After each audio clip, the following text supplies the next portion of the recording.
কোন পদে আছো? আমি 3 নম্বর মন্ডলের যুব সম্পাদক সঞ্জিত সুমন। হ্যালো, আচ্ছা তোমার পছন্দ না? এখানে কেন তুমি প্রেসিডেন্টের সঙ্গে কথা বলো না? কোন প্রেসিডেন্টের সঙ্গে কথা বলো?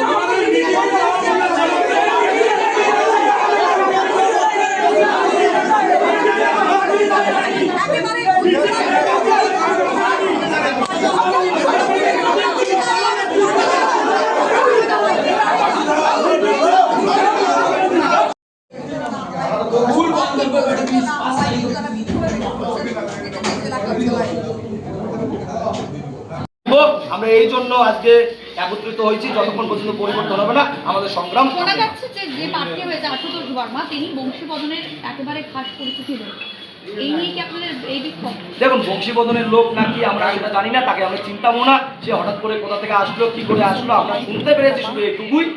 আমরা তাই জন্য আমরা সবাই একত্রিত হয়েছি। আমরা আজকে জেলা প্রেসিডেন্টের কাছ থেকেও শুনবো কি করে উনি হলেন, এখন অ্যাক্টিভ সদস্য হননি, আমাদের বিজেপি ঠান্ডাও নেয়নি, তাহলে কি এটা জোট প্রার্থী হচ্ছে, আমাদের বিজেপির সিম্বলে কি দাঁড়াবে না, সেটা আমরা শুনতে চাচ্ছি। তৃণমূল কংগ্রেসের প্রার্থী সঙ্গীতা রায়কে কি টক্কর দিতে পারবে জন্য কি আমরা দেখুন, সেগুলা ব্যাপারগুলো একদমই আলাদা। তৃণমূলকে টক্কর দিতে পারবে কিনা জানি না, কিন্তু সেই ব্যক্তির ভোট নেই, আমরা জানি সেটা। 2000 ভোটও নেই গোটা বিধানসভা জুড়ে। আমরা চাচ্ছি আমাদের বিজেপির একজন ব্যক্তিকে বুথ সভাপতি হোক বা যে স্তরের কার্যকর্তা তাকে দেও, তাহলে আমাদের বিজেপির যারা কার্যকর্তা আছে সবাই যৌথভাবে যুদ্ধে অংশগ্রহণ জানাবেন। আর অবশ্যই জানাবো, আমরা জেলা নেতৃত্বকে আজকে জানাবো, আমরা বিষয়গুলো তুলে ধরবো, দরকার হলে রাজ্য নেতৃত্বকে জানাবো, দরকার হলে যদি কেন্দ্রীয় নেতৃত্বকে মেল করতে হয় আমরা তা করতেও রাজি। আগামী 5 তারিখে মোদী আসছেন কোচবিহার সফরে আসছেন প্রধানমন্ত্রী। তার আগে আপনাদের এরকম একটা সেটাই বিধানসভা নিয়ে এরকম একটা বিক্ষোভ আপনারা জেলা কার্যালয়ে বসেছেন। আমাদের ব্যাপার হলো মোদী যে আসছেন, আমরা সবাই যৌথভাবে সেই প্রোগ্রামে অংশগ্রহণ করব, এটা আমরা সবাই মনে মনে ঠিক করেছি। এবং তার জন্য আজকে আমাদের সেটাই বিধানসভা একটা বৈঠকও ছিল, সেখানে সবাই কার্যকর্তারা আসছে। এসে যখন শুনতে পারে যে আমাদের প্রার্থী উল্টাপাল্টা হয়ে গেছে, তখন সবারই মনোবল ভেঙে গেছে। অনেকে আসতে পারলো না, তাদের বাহন নেই, তারা টোটোয় আসছে, টোটোয় কুচবিহারে আসতে পারবে না, এই জন্য আসেনি।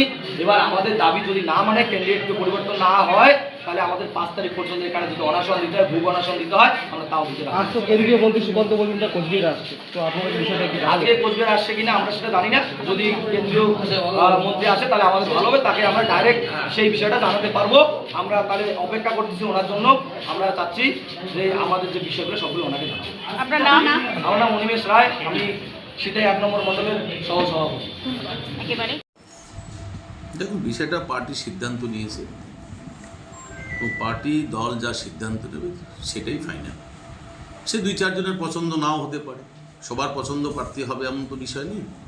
যেখানে দল সিদ্ধান্ত নিয়েছে সেখানে আর দ্বিতীয় কোনো বিষয় নেই। পার্টি যা সিদ্ধান্ত নিয়েছেন সেটা চূড়ান্ত সিদ্ধান্ত বলেই গণ্য হবে, এবং তাকে নিয়ে আমাদের আগামী দিনে আমরা সেটাইতে লড়াই করব।